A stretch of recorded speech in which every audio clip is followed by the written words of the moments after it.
আজকে রান্না করব দেশি স্টাইলে চিংড়ি মাছ দিয়ে ডাটা। প্রথমে তেলের মধ্যে আমি পেঁয়াজটা ছেড়ে দিলাম। পেঁয়াজটা একটু নরম হয়ে আসবে, পেঁয়াজটা নেড়ে দিচ্ছি। পেঁয়াজটা একটু নরম হয়ে আসছে।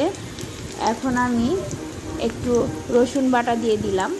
রসুন বাটাটা দিয়ে একটু হালকা তেলের মধ্যে ভেজে নিচ্ছি।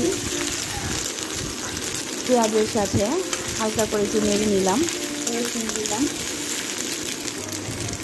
এখন আমি ধুয়ে রাখা চিংড়ি মাছগুলো ছেড়ে দিলাম, তেলের মধ্যেই ছাড়বো। এটা আগে থেকেই, এগুলো বাগদা চিংড়ি, আগে থেকে চিংড়ি মাছটা ধুয়ে কেটে রেখে দিয়েছিলাম।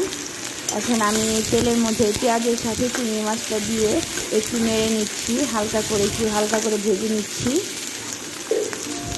এখন একটু স্বাদ মতো লবণ, যেমনটা সবাই খায়